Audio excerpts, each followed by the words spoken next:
భరత్ కవిత lawyer ఇక్కడికి చేరుకున్నారు. మరి ఆయన లోపలికి వెళ్లే అవకాశం ఉంది. మరి ఎందుకంటే ఢిల్లీలో ఈడీ కార్యాలయానికి వెళ్లినటువంటి సందర్భంలో కావచ్చు, ఆమె వెళ్లకుండా ఈ భరత్ కూడా ఒకసారి అక్కడికి వెళ్లారు. కాబట్టి తెలిసిన తర్వాత మాట్లాడతాం.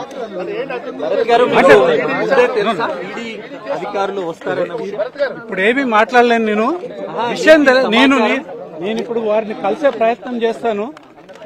కోర్టులో కేసు పెండింగ్ ఉన్నది.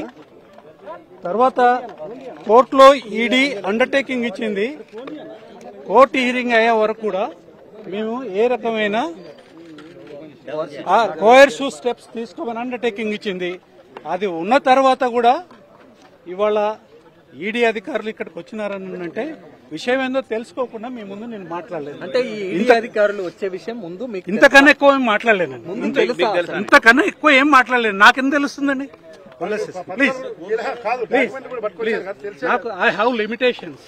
నేను ఏది పడితే అది మాట్లాడేదానికి ఇది భరత్ గారు అన్నారు కానీ సర్చెస్ అన్నది చేయలేము అనేటువంటి విషయం ఇవన్నీ కోర్టు ఆర్డర్స్. ఆ కేసుకు సంబంధించి లీవ్ గ్రాంట్ అయింది వేసిన కేసులో. వాళ్ళు అండర్టేకింగ్ ఇచ్చినారు. ఇచ్చిన అండర్టేకింగ్ ని కాదని వాళ్ళు ఏమైనా చేయబోతున్నారా ఏంటి అనేది వాళ్ళని కలిస్తే గానీ నాకు తెలియదు. నాకు కలిసిన తర్వాత నేను మీతో వివరంగా మాట్లాడతాను. Right, thank you.